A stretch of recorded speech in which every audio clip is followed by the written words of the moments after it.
Hello everyone, welcome you all for the lecture session on the subject of design of machine elements 1. In the previous class we concluded with the module 2. So far we have discussed under the subject of design of machine elements both module 1 and module 2. In the module 1 we understood the fundamentals of design of machine elements, and then we took up the machine member which are subjected for the static type of loading conditions, and we solved numerical problems. Similarly, in the module 2 was all about the design for impact and the fatigue load conditions, under which we took up a machine member when they are subjected for the impact load. Under impact it could be either axial, bending or torsion. Similarly, under the cases of the fatigue load, so we know the load variations that are acting on the machine member and we designed successfully. So far under the subject of design of machine elements we have not designed any of the machine elements, just we have understood the fundamentals that are essential in order to design any of the machine elements component. So in today's session we are beginning with a new module where we will be coming across the machine elements, or basically we will be beginning up with the design of the machine elements. So the new module or the module 3 that we are discussing is the design for the temporary joints, threaded fasteners and the power screws. So in this particular module we will be learning with respect to the temporary joints. We know that under joints we will be having two categories. One is an temporary joint, the other one is an permanent joint. The one good example for a permanent joint is an welding. Once the welding process is completed, we cannot disassemble the parts. Compared for the temporary joint, where I can assemble and disassemble as many as times I require. For example, the screw and the nut that are placed in any of the machine elements. Similarly, there are number of examples for the temporary joints, out of which we are going to study two very important temporary joints, which are the cotter and the knuckle joint. So here we will be studying with respect to the cotter and the knuckle joint. The next topic is with respect to the threaded fasteners. So the last topic in the module will be with respect to the power screws, and in today's session I will be beginning with the concepts of the power screws. Then we will come for the threaded fasteners and then for the temporary joints. So what are these power screws? The name itself is suggesting the screws which are essential for the power transmission. We have come across so many types of power screws in our daily life, but we have not noticed those power screws. When I recall or when I say the definition of a power screws and say the few of the applications where we can see the power screw, we will come across or we will realize that, oh, these are all the power screws that we are coming across in our daily life. So how do we define the term power screw, or what is the actual definition for the term of power screw? Basically, a power screw is a mechanical device which is used to convert the rotary motion into a linear motion while transmitting the power. So that is what the definition of the power screw. So the power screw is a mechanical device which is used to convert the rotary motion into a linear motion. Sometimes these power screws are also called as an translational screws. These power screws are also called as an translational screw.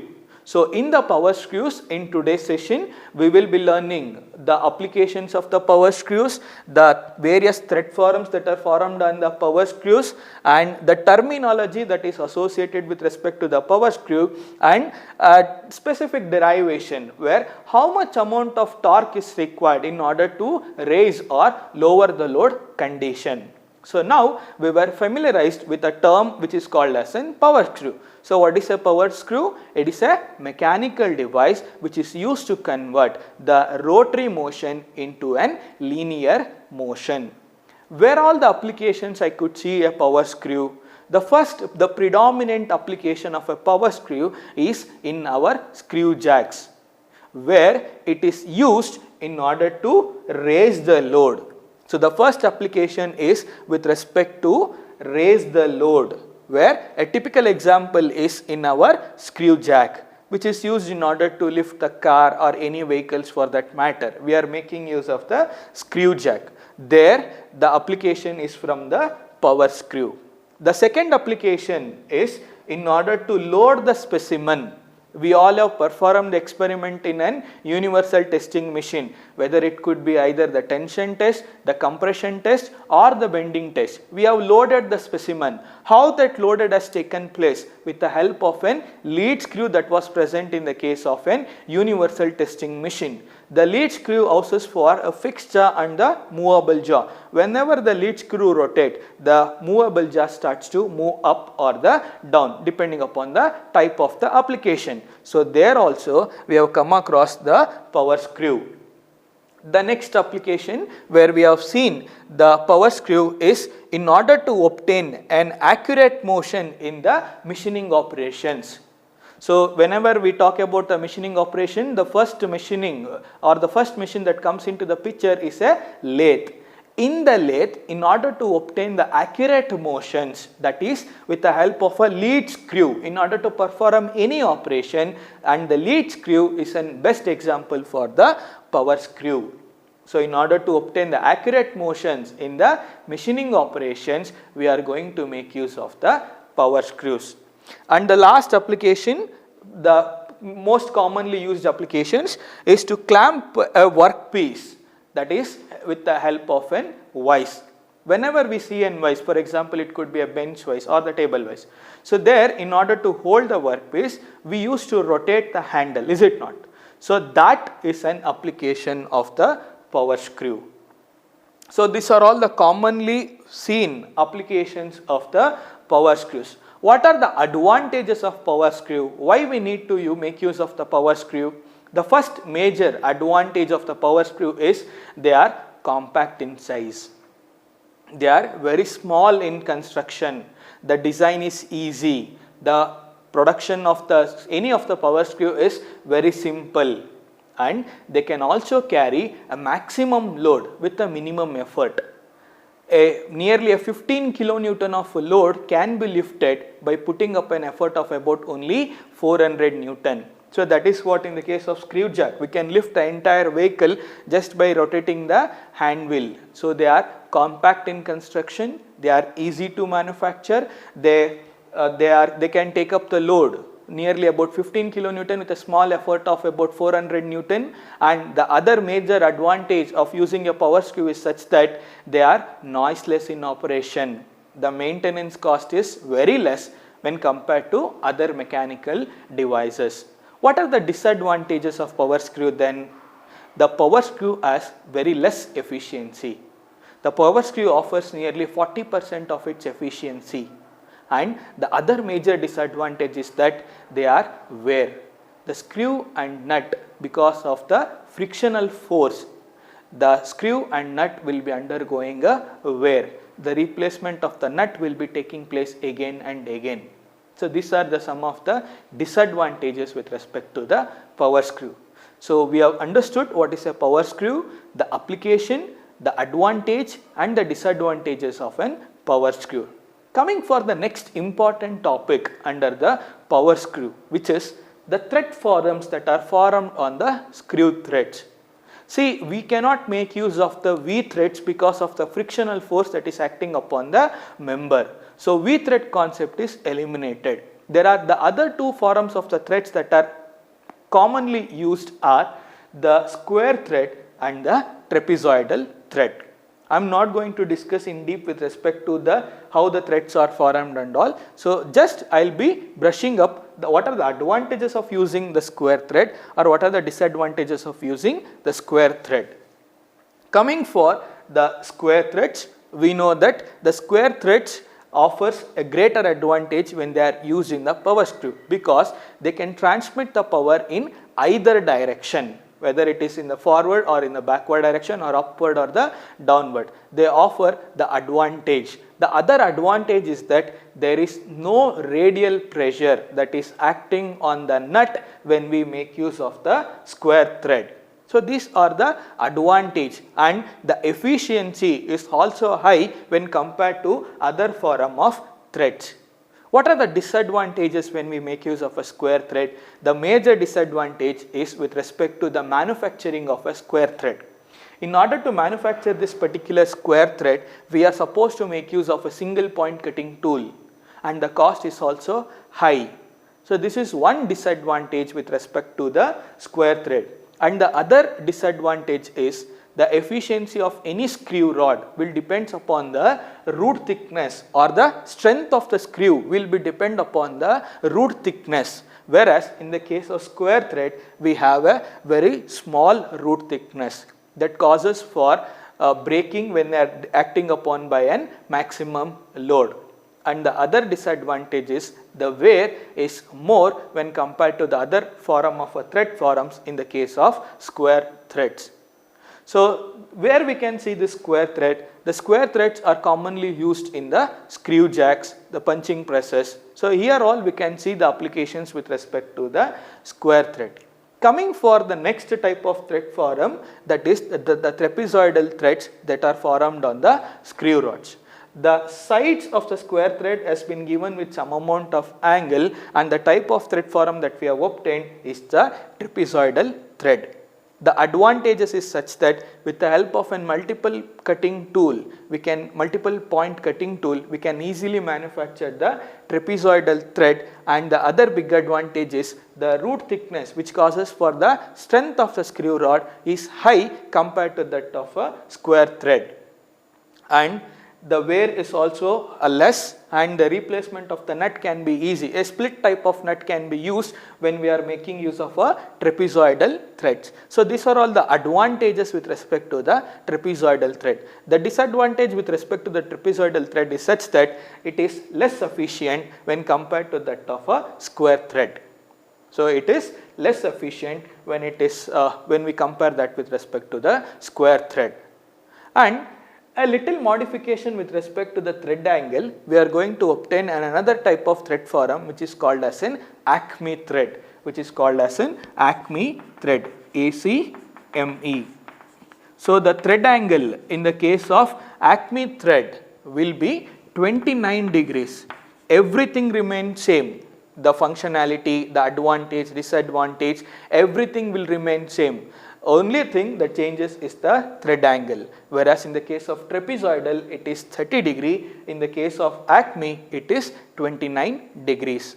The other type of thread form exists which is called as an buttress thread, which takes the advantages of both square and the trapezoidal thread. Whenever the screw has to take a larger axial force in only one direction, the type of the thread form that is preferred is the buttress thread. So the buttress thread offers the advantages of both the square thread as well as the trapezoidal thread. What are the advantages? The advantages is such that the radial pressure that is developed is less. It has a core thickness high so that it can take up a maximum load. It is having an efficiency compared with respect to both square as well as a trapezoidal thread. Then what is the disadvantage? Remember, the buttress thread can transmit power in only one direction. It cannot transmit the power in either direction. So that is one of the disadvantage with respect to the buttress thread. Depending upon the type of application that we are introducing the power screw, the thread forms are selected. If it is in order to tell you simply, if it is a screw jack, we can make use of the square thread. If it is an intermittent power transmission, except in the case of lead screw, it will be a trapezoidal thread. Basically, on a lathe, we are going to see the type of thread is of trapezoidal in nature.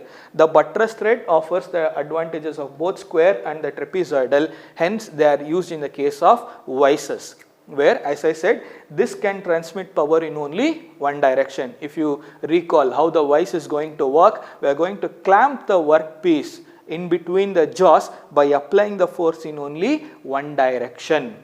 So the force will be applied onto the member with respect to only one direction. So there we can see the application of the buttress thread. So these are all the thread forums that are formed on the screw rods or on the power screws. Coming for the terminologies with respect to the power screws, which is a very essential part in order to derive or to understand the concepts with respect to the square thread. So, the terminologies with respect to the power screws. In order to make it simple, I have taken a screw rod which is having a thread of a single start. It is threaded in only one way. It is a single start thread. The first definition we all should understand is pitch, which is pitch P. How do we define this term pitch P? It is the axial distance or it is the radial distance measured parallel to the axis of the screw from one point on the thread, to the corresponding point on the adjacent thread. It is the radial distance measured parallel to the axis of the screw from one point on the thread to the corresponding point on the adjacent thread. So, that we are going to call it as pitch, and it is denoted by the term P. So, the pitch is denoted by the term P. The second terminology that we should be familiarized is something called as lead. What is this lead? Again, lead is the radial distance measured parallel to the axis of the screw such that how much the nut will advance for one complete revolution of the screw. The screw will houses for the nut. How much that distance the nut has moved for one complete revolution of the screw, that we are going to call it as lead. This lead is denoted by the term L, small l. In order to indicate the lead over here, since it is a single start thread, the lead will be equal to pitch itself. This is the lead. How much the nut has advanced for one complete rotation of the screw, that we are going to call it as lead. For a single start thread, this L will be equal to the pitch itself. If this is a double standard thread, so the lead will be equals to the 2 times of pitch. If it is a triple start, 3 times of pitch. So that goes on. Basically, how do we define lead? Lead is the axial distance that is measured parallel to the axis of the screw for the distance the nut has advanced for one complete revolution. So the next definition we should know is the nominal diameter. The nominal diameter, which is denoted by the term D. So the nominal diameter is the maximum diameter in the screw, which is denoted by the term D. So the nominal diameter is the maximum diameter in the screw. Similarly, we have something called as core diameter. Core diameter, which is denoted by D1. Small d is for the nominal diameter. Core diameter, you can represent that with respect to DC or D1. So the minimum diameter in the screw rod is my core diameter, that is denoted by D1. The mean diameter is represented by the term D2. The mean diameter is represented by the term D2. Basically 3 diameters, the nominal diameter D, the minor diameter D1 or the core diameter, and the main diameter is D2. The other important definition that we should be familiarized is something called as helix angle, which is denoted by the term alpha. See, this helix angle is the angle formed by the thread for a plane perpendicular to the axis of the screw. The helix angle is defined as an angle subtended by the thread. It is the helix of the angle which is subtended by the thread for a plane perpendicular to the axis of the screw. We know that the thread will be formed for an helical angle. So that itself is this helix angle. This helix angle alpha is related with respect to lead and the mean diameter of the power screw. How they are related? See, in order to understand that concept, you need to unwound one thread from the screw. You need to unwound one of the thread from the screw. When we unwound, what will happen? We are going to obtain a base. For that amount of unwounding, the nut has advanced for some amount which is denoted by lead, that is L. If I just recall that, or if I just write that sketch, after unwounding a wire or a thread, we are going to obtain a base for which the nut has advanced for the lead, that is denoted by L. What will be this base then? The base is nothing but a circumference which is given by pi into d2. If I join these two, it forms a right angle triangle with an angle of alpha. With an angle of alpha. So this is what? The helix angle. So the helix angle, if I define tan from here, because I know opposite and the adjacent, so the trigonometric function I can make use of is the tan theta. So tan alpha will be equals to the opposite by adjacent. Opposite is my lead L, adjacent is my base which is pi d2. As I said, the helix is related to both lead and the mean diameter, and this concept is very important from now onwards. So whenever I say helix angle, the alpha or tan alpha will be equals to L divided by pi d2. It is also called as an lead angle. It is also called as an lead angle. So these are all the terminologies with respect to the power screw. So there are 5 different terminology that we should remember. One is the pitch, which is denoted by the letter P. I have a lead which is denoted by the term L. The nominal diameter, which is denoted by the small letter d, and the core diameter, which is denoted by the d1. Similarly, I have an helix angle which is denoted by the angle alpha. So with the help of this terminology, now let us take a power screw and try to lift the load by applying some amount of force. That is what here, the amount of torque that is required in order to raise or lower the load in the case of a power screw. Let us try to derive that torque. How much is the amount of torque that is required, whether in order to raise or to lower the load. Now let us move on for the condition where let us try to calculate the amount of torque that is required in order to raise the load. So the first condition that we are taking is for a screw rod in order to raise the load. We have considered a power screw. It is a single start. We have a thread over which the nut is placed, and this is the amount of load that has to be lifted. This lever is used in order to either to raise or the lower the load. Coming for the terminologies, we have already familiarized. Just to recap few things, the core diameter will be d1, the mean diameter will be d2, the nominal diameter is indicated by d, and we have a lead that will be L, the pitch will be the P. So whenever the load is acting on the screw rod, we consider a condition that the load will be acting on the thread itself. We are going to assume the load will be acting on the thread itself. So the condition that we have taken is such that the screw is considered as an inclined plane. The entire screw itself is considered as an inclined plane with an inclination of alpha, which is nothing but an helix angle. So we know the helix angle when it is unwound. This is the sketch that we are going to obtain. The right angle having a base with the base of pi d2, and the height of the right angle will be the lead L, and the load will be acting on the screw.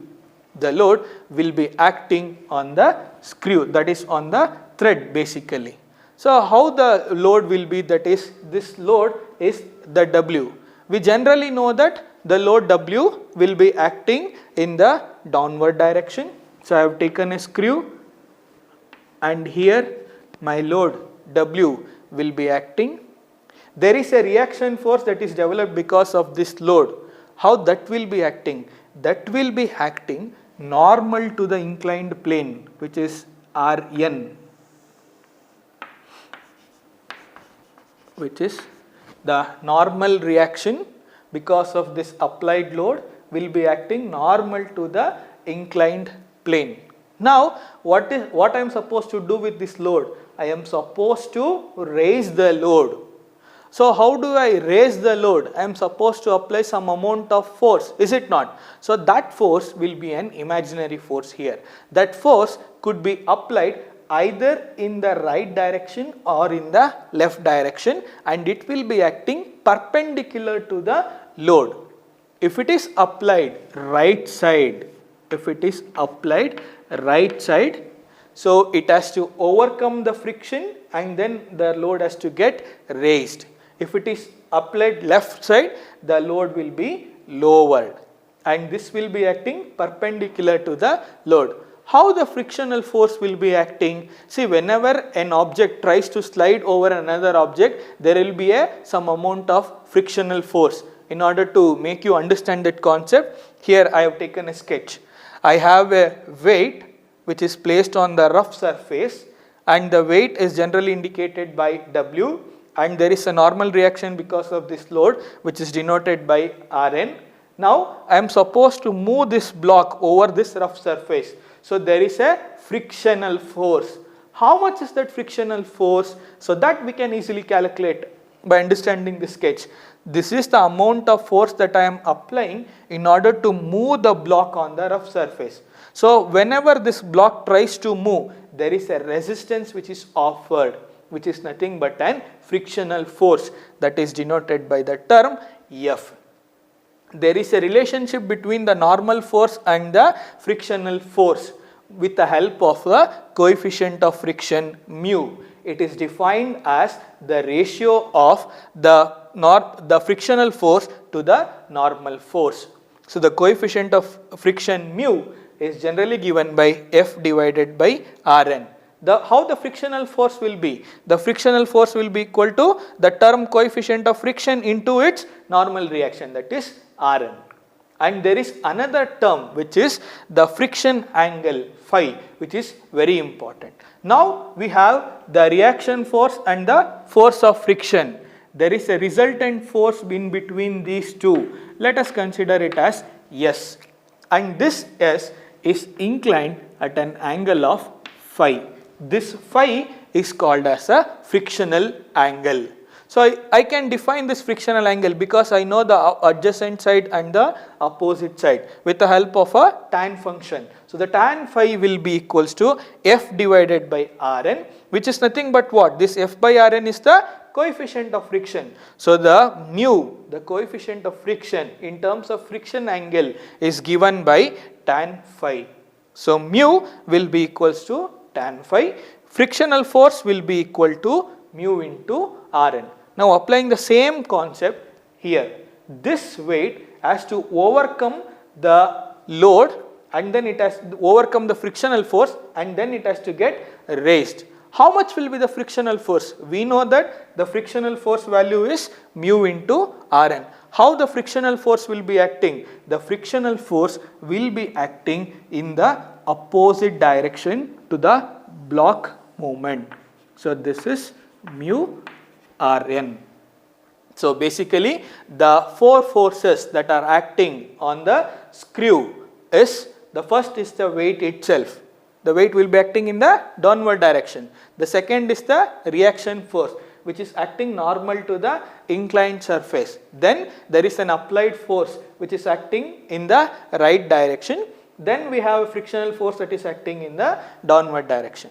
Apart from these two forces, both those two are in the horizontal and the vertical forces. Now in order to resolve these forces, I am going to consider the condition. How to resolve this? Say if this angle is alpha and this point will be here. In order to make you understand, we have shifted. So what will be this angle? Even this angle will be equal to alpha. Similarly, this angle is also equals to alpha. So if I resolve this, I know how to resolve the inclined forces. My opposite side will be what? Rn sin alpha, because sin theta is equals to opposite by hypotenuse. What I want is the opposite side. Opposite side is the value that I want. So the opposite side is here. So what is the hypotenuse? Rn. What is the angle? Theta. Here we have considered it as alpha. So this will be Rn sin alpha. Similarly, if I want the adjacent side, the trigonometric function that I am going to make use is the cos. So here it will be Rn cos alpha. Similarly, here also the cos alpha will be equals to adjacent by hypotenuse. What I want is the adjacent. Adjacent will be cos alpha into h. What is this h? The h is the Rn. Similarly, if I resolve here, if I resolve the frictional force, so this is my mu Rn. The opposite side will be mu Rn sin alpha. My adjacent side will be mu Rn cos alpha. So the first and the foremost thing that we are supposed to do is resolve the inclined forces. Which are all the inclined forces? The reaction force Rn and my frictional force, which is mu Rn, into horizontal and the vertical forces. Rest of the things is very simple. What we are supposed to do? Consider both the equilibrium of horizontal as well as the vertical forces. So the first step that I have taken is considering equilibrium of horizontal forces. So whichever the forces that are acting in the right direction, they are considered it as positive. Now looking into the sketch, which is the forces that are acting in the right direction. So the applied force, this is one horizontal force and it is acting in the right side direction. So it is plus F.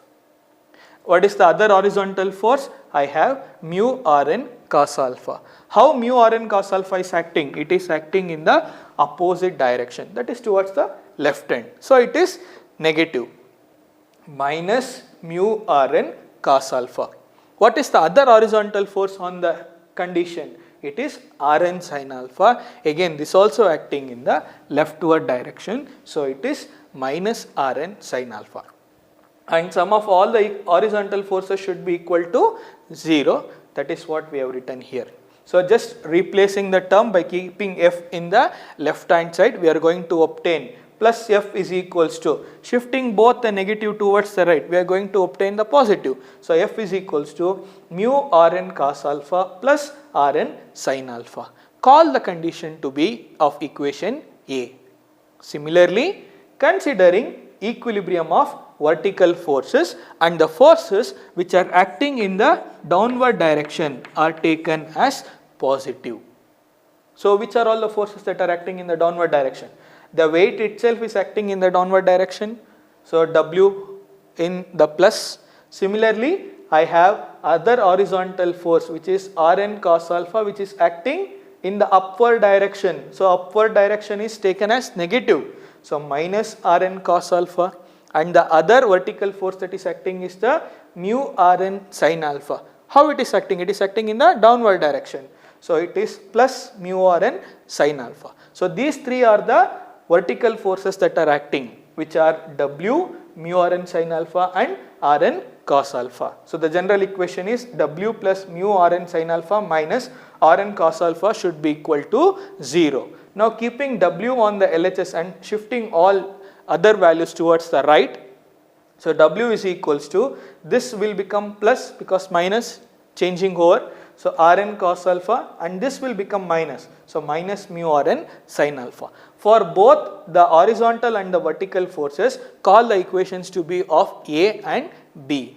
Now what is the next step? Just divide both the equation A divided by B. So equation A is divided by equation B. So F by W is equals to mu Rn cos alpha plus Rn sin alpha, that is the equation A, Rn cos alpha minus mu Rn sin alpha, which is the equation B. If you look here, we can clearly observe that the Rn is common in both numerator and denominator. So taking the reaction force outside in both numerator and denominator, I can easily eliminate that reaction force.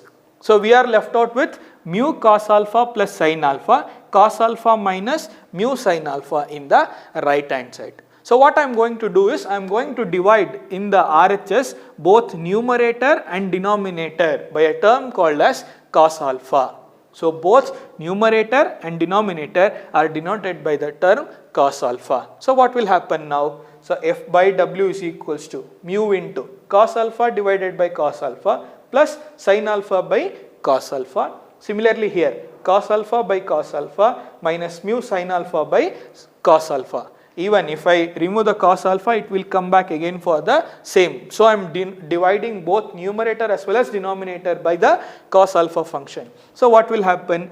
This cos alpha will get cancelled. Here also it is going to get cancelled. What is the thing that we are left out? So F divided by W is equals to mu plus, what is sin by cos? We know it is an tan alpha. So it is plus tan alpha divided by cos by cos 1 minus mu into, again sin by cos, we are going to obtain the tan alpha. So we are left out with F by W is equals to mu plus tan alpha divided by 1 minus mu tan alpha. Now what is the value of this coefficient of friction mu? So we are from the fundamentals, we know that the coefficient of friction mu will be equals to tan phi, where phi is the lead angle, where phi is the friction angle, sorry. So we know that mu is equals to tan phi. Substituting the value of mu in the equation, we are going to obtain F divided by W is equals to, in the place of mu we have tan phi. So tan phi plus tan alpha 1 minus tan phi into tan alpha. If I look in this particular here, we can define that with the help of trigonometric function, which is the tan of A plus B. How do you define tan of A plus B? It is tan A plus tan B divided by 1 minus tan A into tan B. Using that concept, I am going to reduce the entire equation as F is equals to, transmitting the denominator W towards the right hand side, W into tan of A plus B. Here it is phi plus alpha. So the frictional force F will be equals to W into tan of phi plus alpha. What is the requirement for me? It is a torque. So how do we define torque? So torque will be equals to the force into its perpendicular distance, that is R. So this force we have calculated, that is W into tan of phi plus alpha. What is this R? R is nothing but the mean diameter divided by 2, the radius. So d2 by 2. If I substitute the values, I am going to obtain the expression for the amount of torque that is required, which is given by T is equals to W into d2 by 2 into tan of phi plus alpha. So this is the amount of torque that is required in order to raise the load. Similarly, using the same principle, we can also derive for the torque that is required in order to lower the load. In the upcoming session, let us do the derivation and understand few more concepts with respect to the power screws. Thank you.